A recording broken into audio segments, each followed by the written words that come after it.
សេរីសួស្តីជ័យមង្គលក្នុងជីវិតហ្នឹងវាអាស្រ័យបុណ្យចាស់ផងវាអាស្រ័យការប្រឹងប្រែងក្នុងបច្ចុប្បន្នផងបើអ្នកនឹងបានធ្វើទានរក្សាសិលចាំម៉ែចាំឪធ្វើល្អពីអតីតជាតិជាអ្នកមានសម្ពាយបុណ្យខ្ពស់មកអាហ្នឹងគេធ្វើអីក៏ងាយដែររួមផ្សំទាំងបច្ចុប្បន្នហ្នឹងគេផឹងផែងហ៊ានសូត្រខ្សែគប់មនុស្សត្រូវតស៊ូព្យាយាម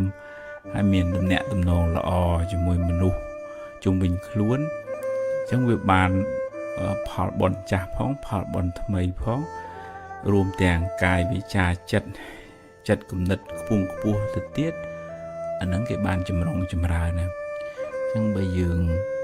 ខ្សោយបុណ្យចាស់យើងកុំភ្លេចផឹងផែងសាងបុណ្យថ្មីឧទាហរណ៍ដូចជាការបម្រើមេដាបិតា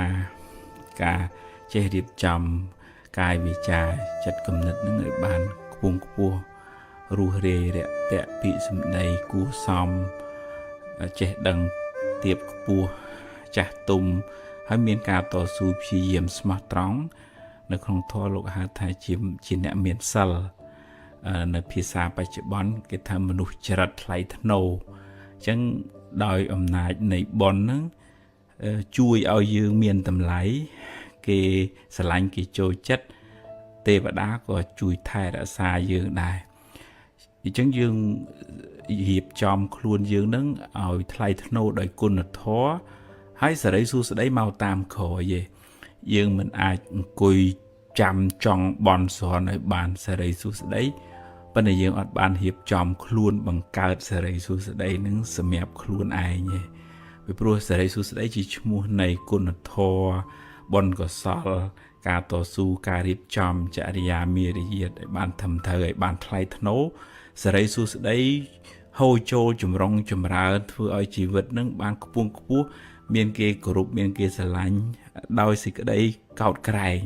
មិនមែនគ្រាន់តែគោរពស្រឡាញ់ដោយសារគ្រាន់តែតួនាទីប៉ុន្តែគេស្រឡាញ់យើងដោយសារយើងជាមនុស្សមានគុណធម៌គួរជាទីគោរពសិលធម៌ការរស់នៅប្រកបដោយសេចក្តីថ្លៃថ្នូរនឹងធ្វើឲ្យអ្នកដទៃបានសុខហើយបុណ្យកុសលនឹងជួយបង្កើតឱកាសឲ្យយើងបានរកផ្លូវរកស៊ីទទួលទានដោះស្រាយបញ្ហាអីក៏ចេះតែបានចេះតែទៅមុខរួចដោយសារកម្លាំងបុណ្យចាស់យើងពីអតីតមកផងដោយសារកម្លាំងបុណ្យថ្មីការតស៊ូព្យាយាមពេលបច្ចុប្បន្ននឹងផងអញ្ចឹងយើងប្រឹង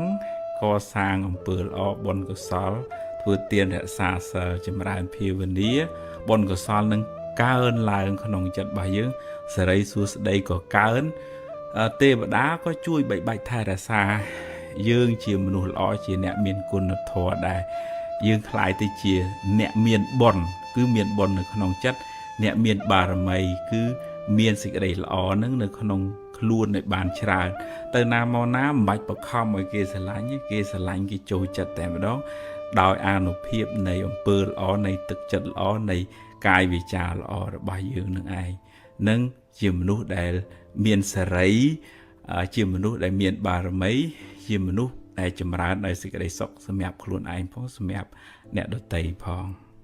អនុមោទនា